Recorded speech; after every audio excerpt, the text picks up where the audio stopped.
Olá! Sim. Sejam muito bem-vindos a mais um vídeo da Hoje Falamos de Amor. Estamos muito felizes em estar aqui em mais um vídeo para vocês. Hoje temos um convidado especial, Mr. Floquinho. Mr. Floquinho. Viramos pais esse ano. 4 anos, meu filho. Caraca, que ano louco, né?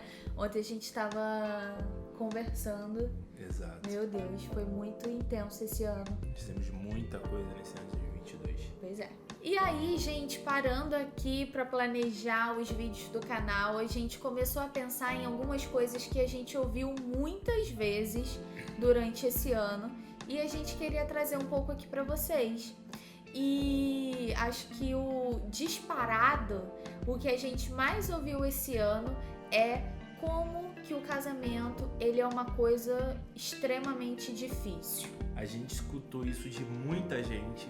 Muitos casais, né, que nós atendemos trouxeram isso, que o casamento era um grande desafio da vida deles e que eles tinham medo. Casais que ainda não tinham casado, né, pensavam que depois do casamento ia ser problema, atrás de problema. E muitos casais que já são casados, às vezes vivendo problemas muito grandes. E isso traz uma perspectiva para muita gente de casamento é sinônimo de problema. E esse vídeo de hoje é pra quê? Esse vídeo de hoje, filho...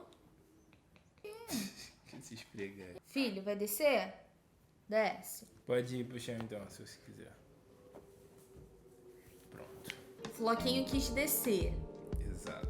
Não quer trabalhar mais não.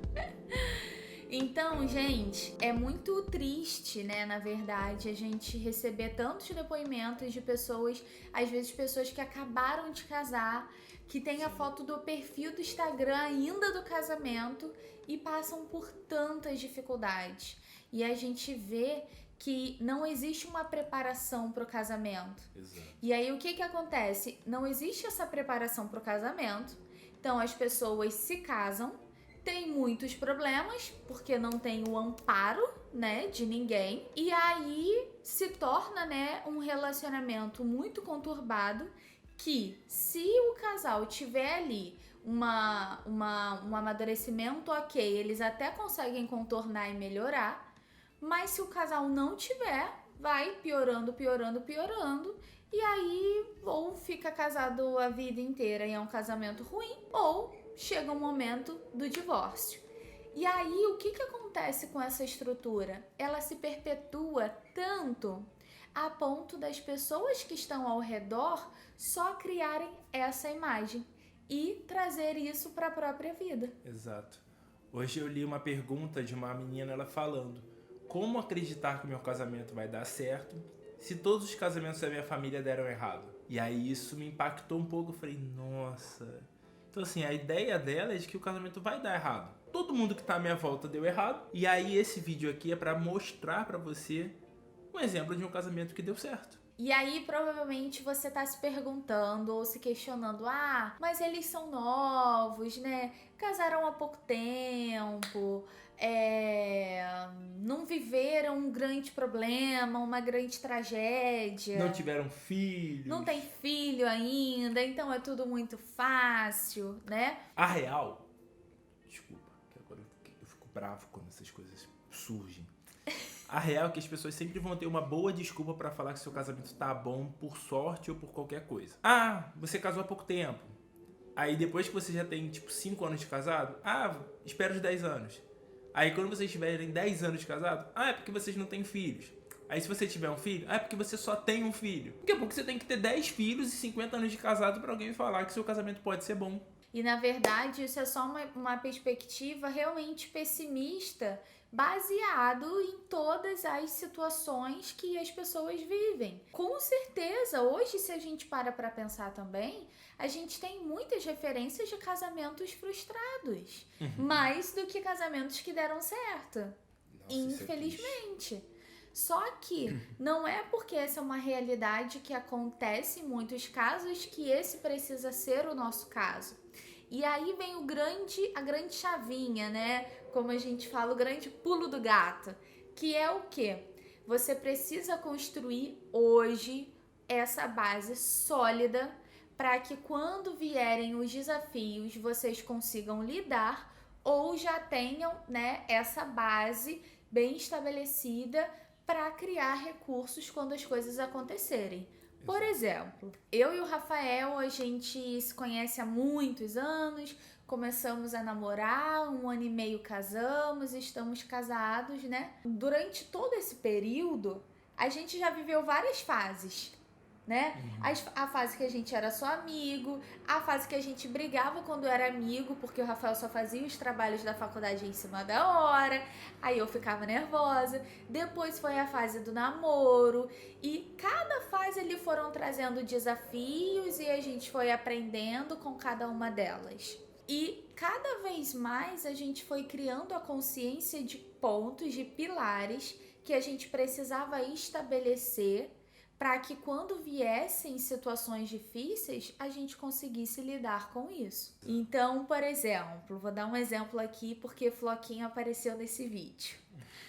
Eu sempre comuniquei pro Rafael que eu amo cachorro e eu queria muito ter um cachorro. Eu queria ter filhos e que esses filhos crescessem com um cachorro. Sempre falei isso, né, vida?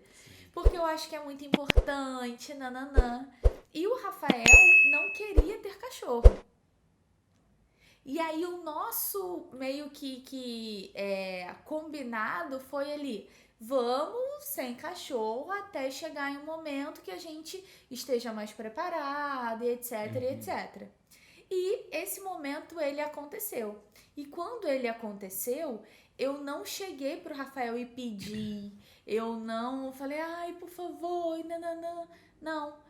O Rafael mesmo já falou, vamos. Por quê? Porque a gente já tinha criado ali aquela base para que isso acontecesse. Exato. E aí o que eu penso é que assim, o casamento ele é uma grande construção de um futuro a dois. Só que esse futuro a dois ele é construído a partir de perspectivas individuais que se tornam concomitantes.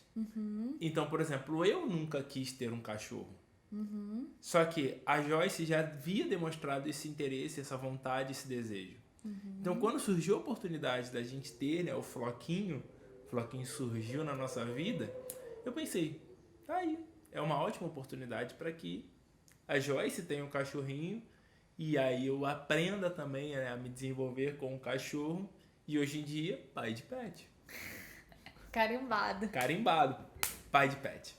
Mas o que a gente fala é que assim, o casamento é uma grande construção. Só que as pessoas chegam até o casamento sem que esses pilares e essas bases estejam construídas. Ou constroem errado por muitos anos. Exato. Eu acho que isso é um ponto também que traz muito desgaste, né? Porque primeiro as pessoas precisam errar, para depois aprender. E, gente, isso não é uma verdade. Você não aprende só errando.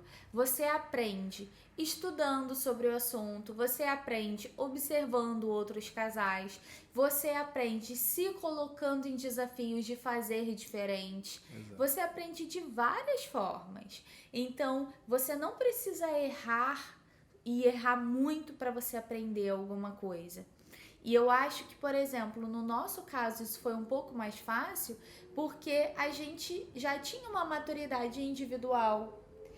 O nosso trabalho já proporciona um amadurecimento exponencial, né? Então, nós somos um pouco privilegiados, exato, eu acho. Não, com certeza, isso daí é fato. Mas é aquilo, não quer dizer que, então se eu não for psicólogo, eu não vou ter um bom relacionamento. Sim.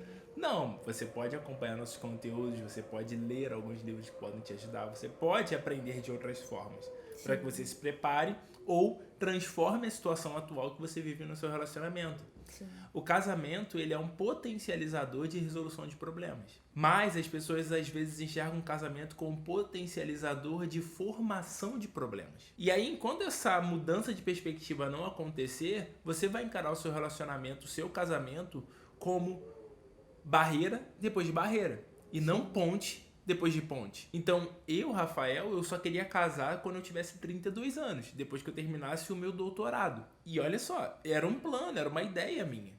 Só que eu vejo que hoje eu evoluí, cresci, me desenvolvi anos-luz, além do que ter um doutorado ou não.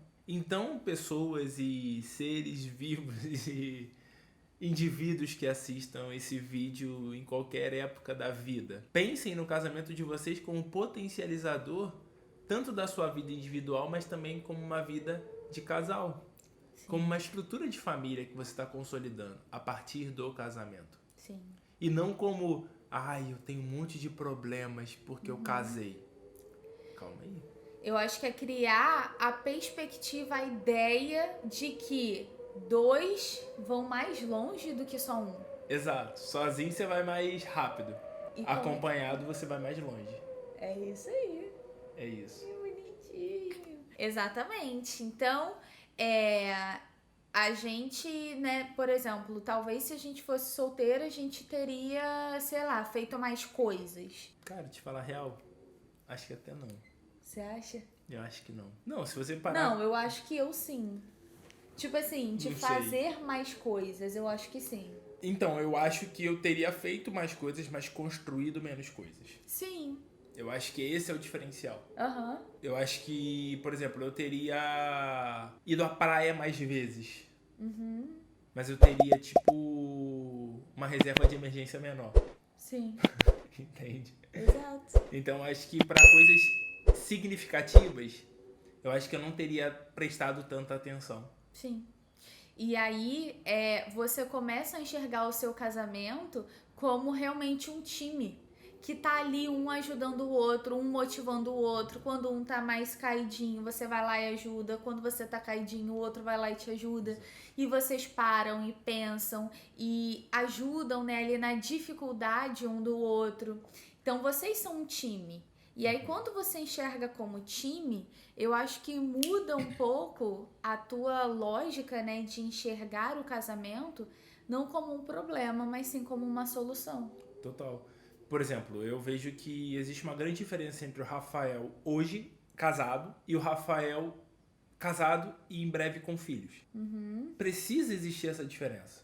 Uhum. Porque se eu não mudo o meu comportamento ou a maneira de eu enxergar a vida, a partir do momento que eu tenho mais responsabilidades, eu tô tendo um comportamento ainda infantil com relação às responsabilidades e compromissos da vida. Então, por exemplo, se eu hoje penso na reserva de emergência, penso melhor sobre a minha questão do meu emprego, penso mais nos meus alunos e meus pacientes, isso tem a ver com aquilo que eu quero construir para nós como casamento, mas também para nossa vida como família.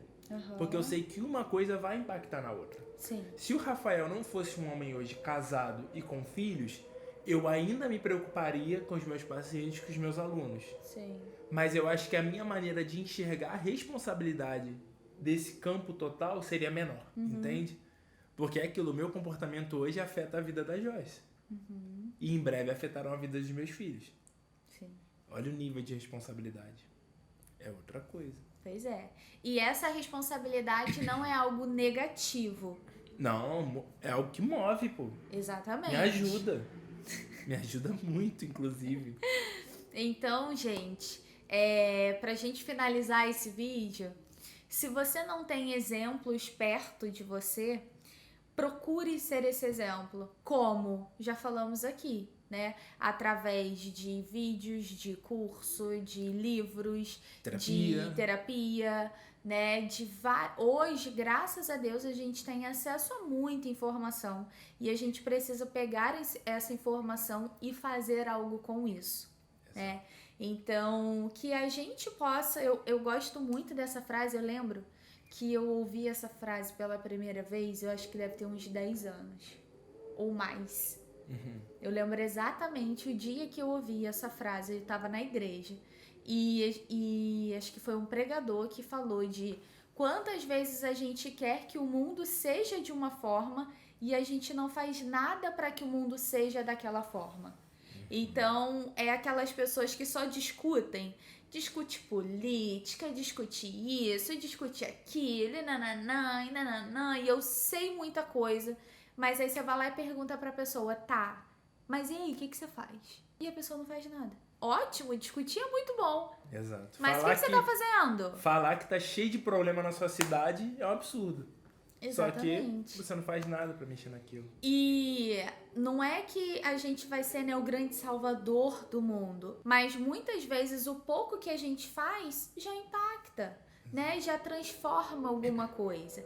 Então, que a gente possa fazer isso também no relacionamento. Não adianta eu ficar falando que não existem relacionamentos, casamentos legais à minha volta e continuar errando nas mesmas coisas no meu relacionamento. Senão você também vai ser um exemplo de relacionamento ruim pra alguma outra pessoa. Exatamente.